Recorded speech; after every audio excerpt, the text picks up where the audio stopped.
The following webinar presentation comes from a previously recorded session sponsored by the AAMI Foundation on August 3, 2015, Alarm Management, From Confusion to Information to Wisdom.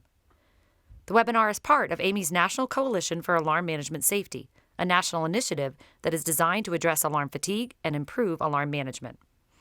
The webinar features a discussion between Kevin Smith, Director of NCH Healthcare System, and Samantha Jacques, Director of Biomedical Engineering at Texas Children's Hospital. Kevin and Samantha provide an overview on the alarm management problem and discuss how each of their organizations have attempted to solve it. Today's replay features the segment from Samantha Jacques. To listen to the complete one-hour session, visit the AAMI Foundation's National Coalition for Alarm Management Safety website.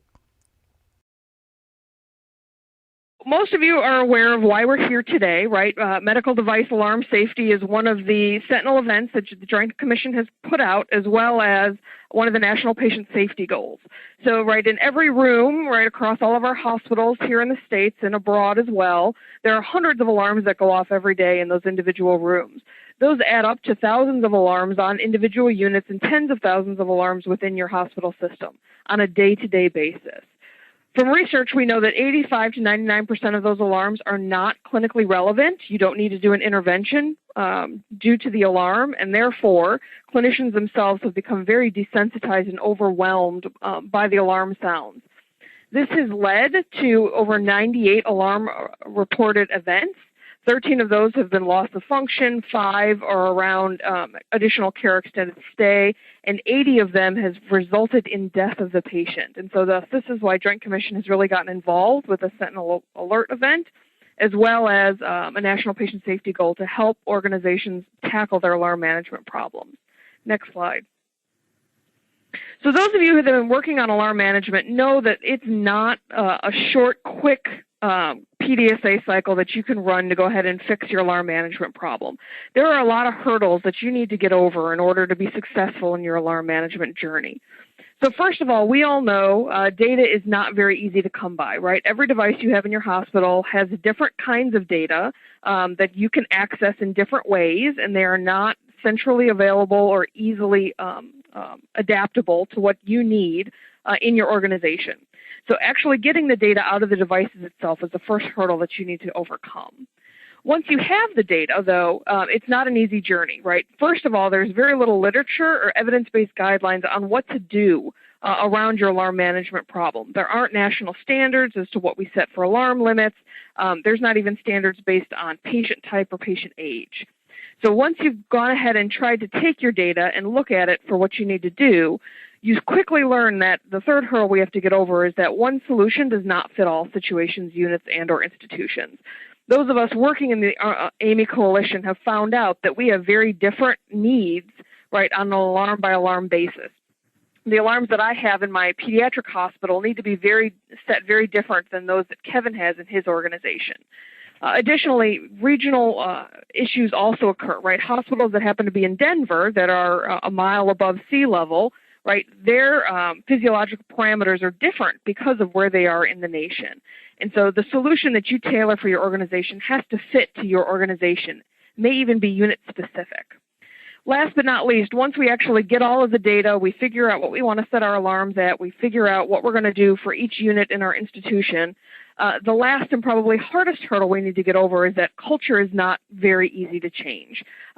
Alarms historically have been one of those things that we've set it and forget it, and physicians have not been very helpful with our nursing staff and other ancillary partners to go ahead and figure out what to do around this issue. Bringing this issue to light, continuing to talk about it, and continuing to change your culture in a positive methodology is what you really need to do to go ahead and make a positive impact on your alarm management journey. Next slide. So those of you working in alarm management know that there is not one factor that causes alarms in your hospital. And so this is why it's very difficult to tackle this topic. So most of us are working in this first area where we're looking at our alarm settings, we're looking at limits, we're looking at delays. We've tried to prioritize our alarms, we've gone ahead and reviewed what our settings are, we've looked at what alarms go to our secondary device, what the delays are for those, and what kind of escalations we have. Unfortunately, tackling this is not the only thing that's going to help you solve your alarm management problem. Too often, artifacts in the signal cause false alarms. And so looking at electrode choice, prep placement, and replacement schedule is something your institution also needs to tackle. Next, we have to worry about what our clinical population looks like. So looking at a standard alarm set by patient population is helpful in eliminating those alarms for the patient population that you have currently on your unit. Now, ultimately, this reduces the number of alarms that you have on the unit. However, right, we're all driving towards setting individual alarms by patient so that we're not using a broad brushstroke to go ahead and set alarms for an entire population. Last but not least, but probably one of the most important things we need to tackle is education, both in the staff and the patient populations. So being able to educate your staff, both your nurses and your physicians, as well as enable and empower them to change their alarm limits, whether this is by physician order or to nurse sign-off. We need to give the staff the responsibility and the authority and autonomy to be able to make an impact in their alarm management. And then patients, right? We're not going to be able to solve our alarm management problem without educating our patients. We need to enable them and empower them to speak up about what's occurring in their rooms, as well as give them the information to understand why an alarm is important and why they can't mess with their devices to go ahead and shut those alarms off. We have been on an alarm management journey here at TCH for quite a while, right? So probably 10 years ago, we actually looked at 3 different things to try and reduce the number of alarms that we had. So first, right, we looked at the priority of alarms, and we set, right, is it a high, medium, or low type of alarm? We looked at the thresholds, right? Being a pediatric institution means that we actually have to have standards for our threshold limits based on age, because children, neonates, toddlers, teenagers all have very different normals when it comes to what their threshold should actually be. We also looked at what delays and escalations needed to be to our secondary notifications. What alarm went to the nurse's phone? How long did it wait to get to the nurse's phone, and that kind of thing. So this is work that we did probably a good 10 years ago, and we showed a great reduction, 66%, in the number of alarms that we had, right? And so most of us thought, hey, we were done with this, right? You know, we've licked this alarm management thing. You know, our environment is the best that it could possibly be. Next slide. So we were a little shocked when we got some feedback from our magnet designee nursing partners down in the progressive care unit about some stuff that they were seeing. And so I'm going to give you a real example that actually occurred here at our organization. So Nurse Nancy, I talk quite often about her. She's a progressive care nurse, which is our step-down unit. She's been with TCH 15 years. In this day that she brought to our attention, right, she was assigned 3 patients for her 12-hour shift. She had an 8-year-old cystic fibrosis patient that was in her step-down post-lung transplant, a 2-year-old renal patient that had just finished his pheresis, and an 11-month-old post-heart surgery stepping down to the acute care unit. Because we had already set our limits and parameters based on age, she knew exactly what she needed to set her monitor at. And so I've put that there for you. Next slide, please. What actually happened, though, was very different, right? So in her 1 12-hour shift, her 3 patients had 336 alarms. During that shift, she spent 14% of her time in a state we call alarm flood, and that's defined as having more than 10 alarms in 10 minutes. That alarm flood is actually a very serious time in which, you know, the nurse doesn't know how to prioritize the care that she needs to deliver. So she is getting so many alarms that she doesn't know where to turn to go ahead and make her next intervention. During this day, she actually had 7 different floods, which equated to 2.25 hours of her shift. So during that time, right, her patients were in very high risk because she didn't know where to go ahead and take her effort and energy to go ahead and help her patients. On her secondary notification device, here it's a phone, more than 50% of her messages were either a warning or crisis alarm. And probably most shocking to me, right, during her 12-hour shift, there was actually only 70 minutes of her entire shift where there was not an alarm going off. Now, right, I'm an engineer. You know, I don't live in the nursing world, but I cannot imagine living in an environment where you have no time during the day to go ahead and actually do what you need to do for the patient. The environment that we had created here was one in which the nurse was actually worried more about the monitor and the alarms going off than she was the patient, right? We want to create an environment that is very patient-centric and have our staff actually focus on the patients and not necessarily on the devices. Next slide. So we re-engaged, right? We as an organization said, hey, we thought we licked this alarm management thing, but we haven't. So we really went and did another deep dive with a third-party vendor called Medical Informatics to help us understand actually what was going on our units. And we actually ran into some really interesting lessons learned. So first, right, alarms happen for very unusual reasons, right? At the beginning, I alluded to the fact that, right, there's 5 or 6 things that really cause most of the alarms. But in reality, you need to understand what your environment is. You need to understand the environmental factors that are around your patients and why or why not they may not be alarming, right? Is it that you need to worry about electrode changes? Or, in one of our instances, right, we had a pod room with 4 patients in it, and the trash can was broken. So it's a medical trash can, right? And I've got neonate infants, right, that when the trash can would open and slam shut, it would scare the patients. They would move. The movement artifact would cause alarms. There's nothing in that is very useful for the nurse to know that the garbage can had just closed. That's not an event we want them running to, right? So we have to understand our environment to know and mitigate some of those so that an alarm is actually something that our nurse needs to attend to.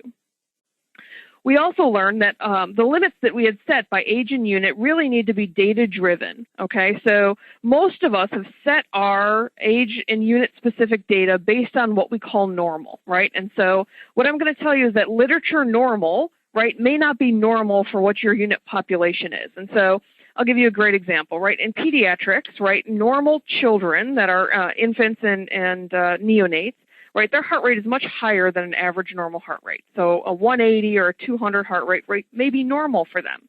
However, right, when we went 10 years ago and set our age-based normals, right, we used that normal population to say, hey, yep, my normal is 200, so I will set my high threshold limit to 220.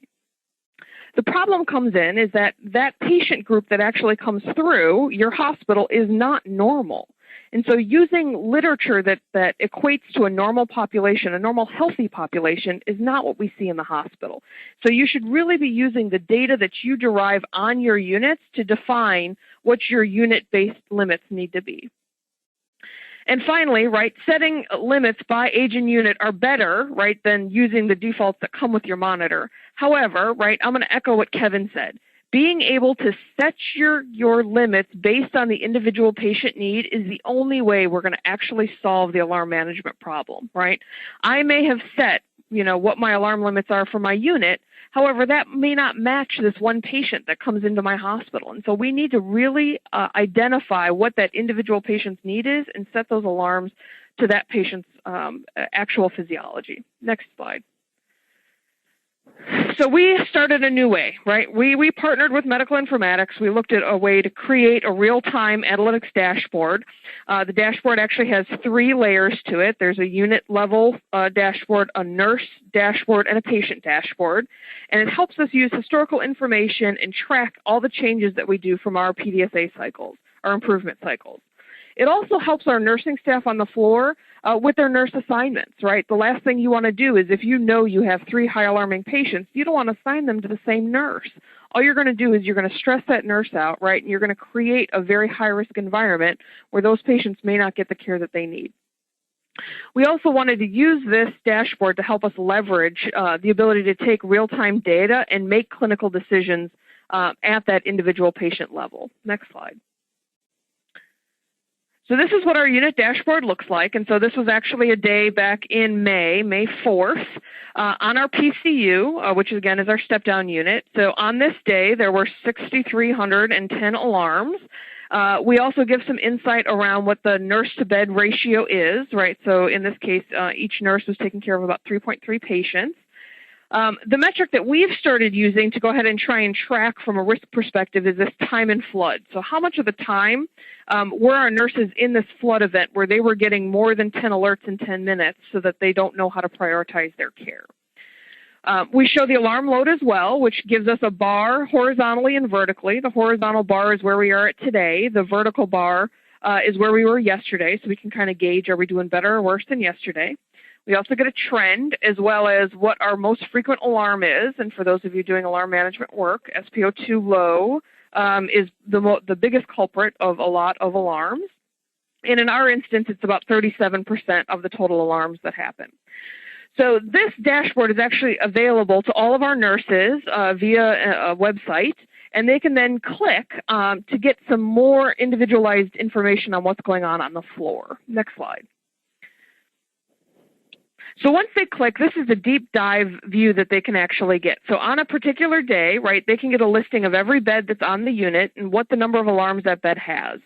They can also get a ranking of what types of alarms were actually occurring and which one happened most often.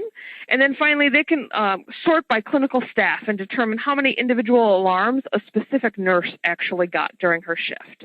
Next slide.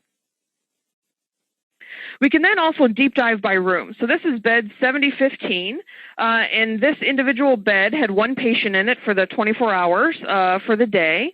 They had 329 alarms in that one day, and this is the listing of exactly the number of alarms that actually happened during those 24 hours. You can also see which two clinical staff in their 12-hour shifts were actually assigned. You'll actually note here something that those of us living in alarm management know, right? Alarms differ very differently between day and night. So you can see one staff member here got 207 alarms and the other one got 7. And so we know that there's differences between day and night, but we need to understand, right, why that's occurring. Is one nurse doing a better job of setting alarm limits for that individual patient versus the other one? Right? Is there more movement that occurs during the day that's creating all kinds of false alarms that we need to go ahead and look at?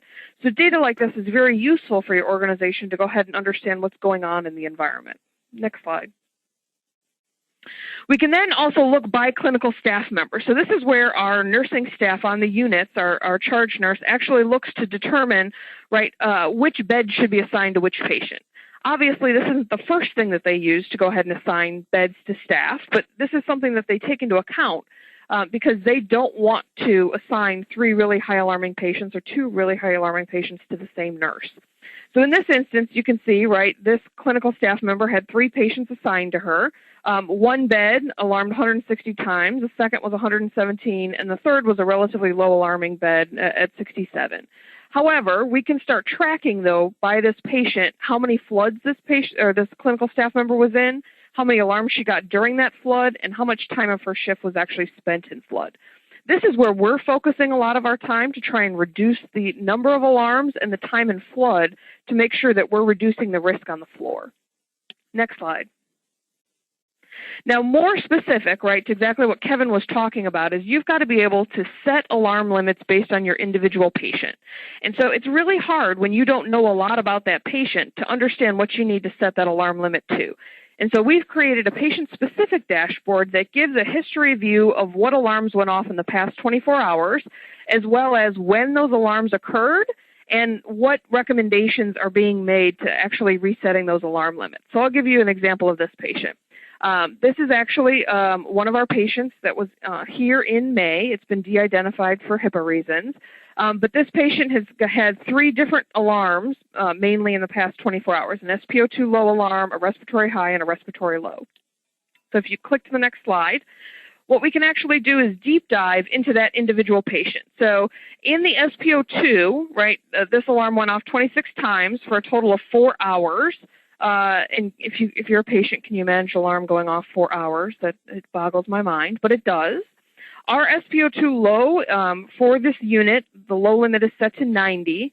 However, right on the right-hand side, you can actually see the patient vitals for the unit population. So what we actually do is we take a look at the entire unit and create a histogram based on the unit as to what all the SpO2 measurements were over the past 24 hours.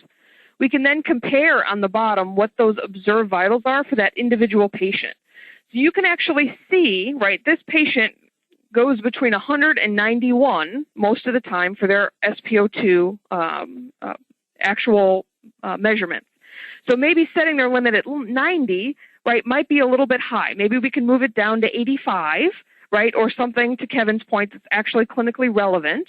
So we know what their physiology is. We can go ahead and set that alarm limit at something that's much more actionable. Next slide.